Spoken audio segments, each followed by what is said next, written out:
Assalamualaikum warahmatullahi wabarakatuh. Alhamdulillahi rabbil alamin. Pada kesempatan ini kami bisa melanjutkan kembali membaca Al-Quran surat Al-A'raf ayat 73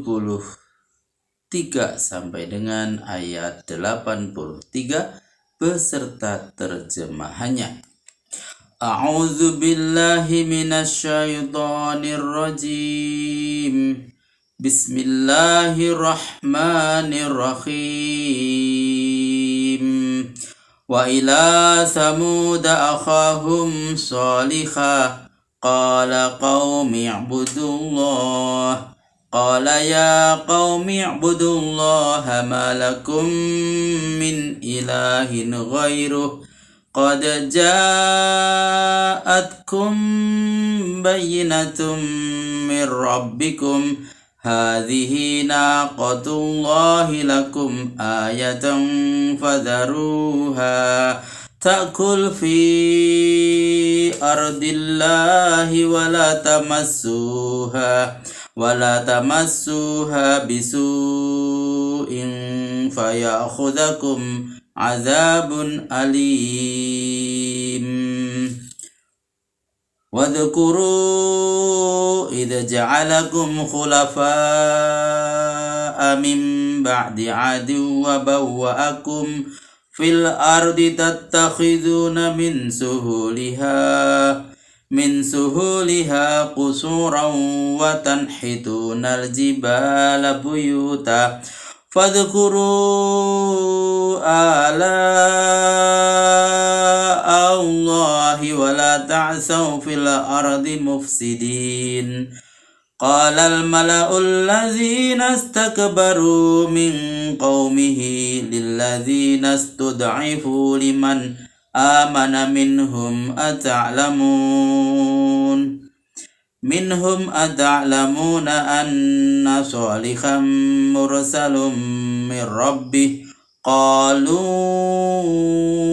inna bima ursila bihi mu'minun qala allazina istakbaru inna billadzi amantum bihi kafirun fa'aqarun naqata ba'atau an amri rabbihim wa qalu ya salih utina bima ta'iduna in kunta minal mursalin. فأخذتهم الرجفة فأصبحوا في دارهم جاثمين فتولى عنهم وقال يا قوم لقد أبلغتكم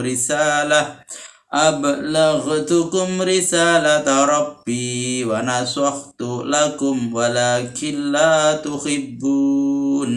ولكن لا تحبون الناصحين.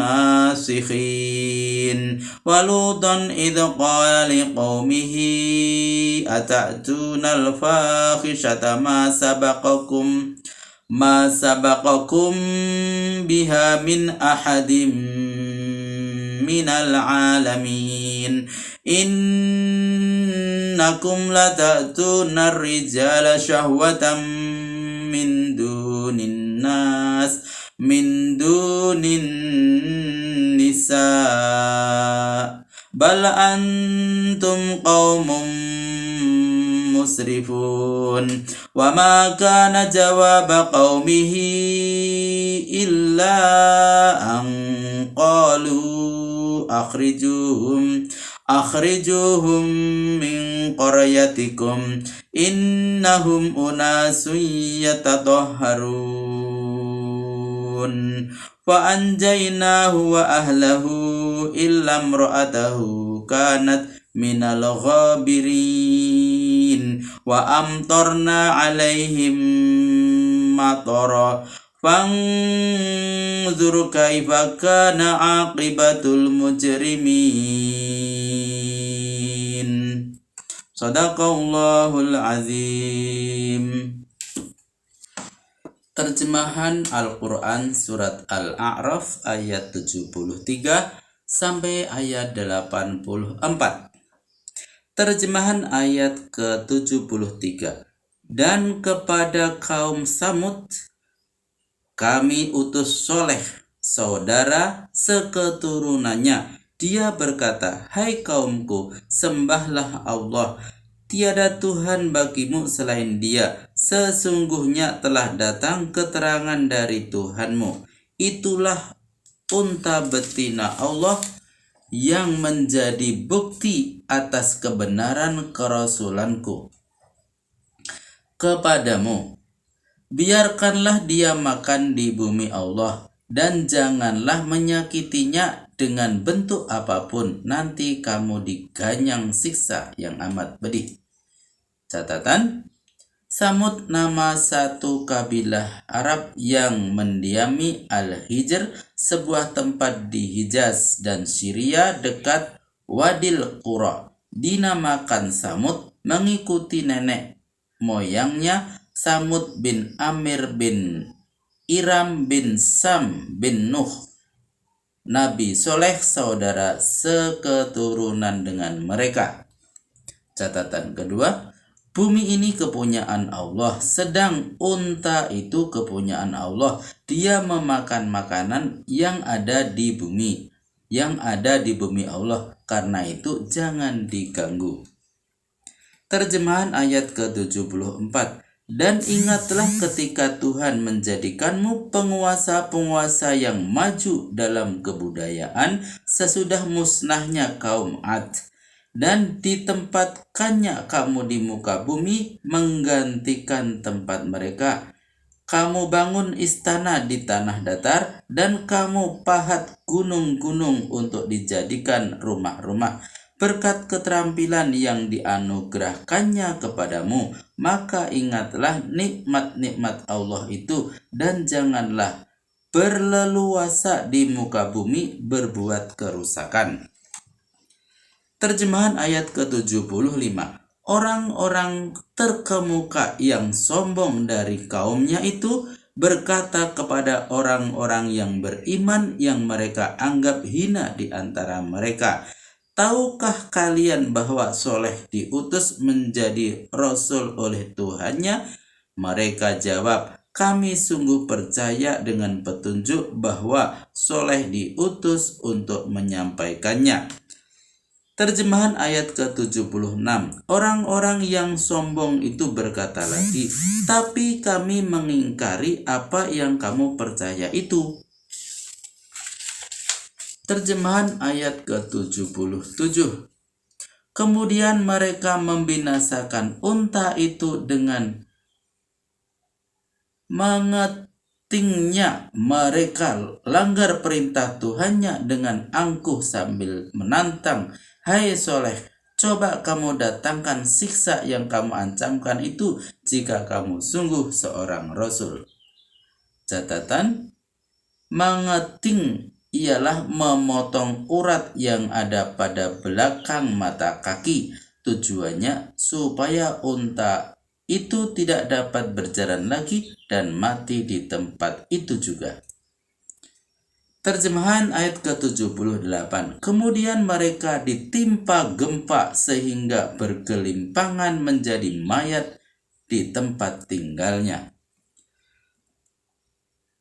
Terjemahan ayat ke-79. Lalu Soleh meninggalkan mereka sambil berkata, hai kaumku, aku telah menyampaikan amanat Tuhanku dan telah memberi nasihat kepadamu, tapi rupanya kamu tidak senang kepada orang yang memberi nasihat. Catatan, berkata di sini maksudnya seperti orang yang berkata secara menyesal kepada orang yang mati karena kecelakaan, padahal sudah diberi nasihat sebelumnya supaya berhati-hati. Terjemahan ayat ke-80. Dan ingatlah Lut ketika ia berkata mencela kaumnya, mengapa kamu melakukan perbuatan keji yang belum pernah dilakukan oleh siapapun di muka bumi ini sebelum kamu? Perbuatan catatan, perbuatan keji yang dimaksud pada ayat ini ialah berhubungan seks dengan kawan sejenisnya, pria dengan pria, wanita dengan wanita, melalui dubur atau mulut atau homoseksual. Perbuatan ini menurut pandangan agama Islam termasuk perbuatan paling keji yang menduduki tempat teratas. Perbuatan itu menjatuhkan martabat pelakunya lebih rendah daripada hewan, sebab hewan-hewan dari segala jenis bila hendak melakukan hubungan seks mencari lawan jenisnya, yang jantan mencari yang betina dan sebaliknya. Sebab begitulah fitrah yang ditentukan Tuhan kepada mereka, apalagi kepada makhluk yang bernama manusia yang mempunyai akal. Tidak begitu halnya dengan kaum Nabi Lut alaihissalam. Mereka selain telah melawan fitrah kemanusiaannya, juga telah meninggalkan contoh paling buruk untuk generasi yang akan datang kemudian. Tatkala Nabi Lut memperingatkan mereka supaya meninggalkan perbuatan terkutuk yang belum pernah dilakukan oleh bangsa apapun dan di zaman manapun sebelum mereka itu, mereka mengancam hendak mengusir Nabi Lut dan para pengikutnya serta mengejek mereka. Katanya, usirlah orang-orang yang berlagak suci ini dari kampung kita. Namun Nabi Lut belum putus asa dan masih mengharapkan kaumnya yang telah menempuh jalan sesat itu mau kembali ke jalan yang benar. Dengan memelas Nabi Lut berkata, "Kalau kalian hendak berhubungan seks, kawinlah dengan wanita. Bukanlah gadis-gadis kampung kita banyak yang cantik-cantik yang akan kalian kawini." Kaumnya yang telah ketagihan homoseksual itu menjawab, "Kami tidak butuh kepada gadis-gadis itu. Kamu tahu apa yang kami inginkan, bukan?" Dapat dibayangkan betapa malangnya nasib kaum wanita di zaman Lut itu. Sebab hampir tidak ada kaum pria Nabi Lut tidak mengindahkan lagi akibat buruk perbuatan mereka terhadap generasi berikutnya, tidak mengacuhkan kaum wanita dan tidak peduli norma-norma kesopanan umum, semata-mata karena memperturutkan hawa nafsu. Ditinjau dari segi ilmu kesehatan, homoseksual dapat menimbulkan penyakit AIDS, yakni penyakit yang sedang berkecamuk di Eropa dan Amerika Serikat, sedang obatnya belum ditemukan. Gejala-gejala penyakit ini memang tidak selalu kelihatan langsung, tapi bagi mereka yang baru beroperasi sekitar 3 tahun, gejala itu sudah terlihat jelas. Bila gejala itu sudah positif, penderitanya selalu mengeluh, badannya meriang, merasa lelah terus-menerus, batuk-batuk, sesak nafas, dan kondisi serta berat badannya kian menurun. Lebih dari itu, pada gilirannya mereka akan mengalami kelumpuhan bertahunan, mengalami kelumpuhan pertahanan tubuh dalam darahnya. Penelitian di Amerika Serikat menunjukkan 33% dari penderita AIDS akan menderita hilangnya daya kekebalan tubuh terhadap penyakit yang ringan sekalipun, dan ini berarti kematian. Penderita AIDS memang paling banyak kaum homoseksual karena berhubungan seks mereka melalui dubur dan mulut. Air mani laki-laki yang bersifat menekan daya tahan tubuh masuk ke dalam darah melalui luka ketika bersenggama. Hal itu tidak akan terjadi jika bersenggama dengan perempuan, karena cairan vagina menetralkannya juga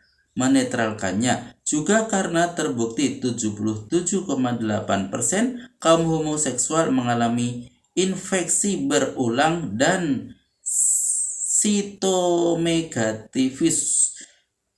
Penyebab berikutnya adalah karena kaum homoseksual sering menggunakan obat perangsang berupa amil nitrit dan krim kortikosteroid. Lalu bagaimana dengan Indonesia?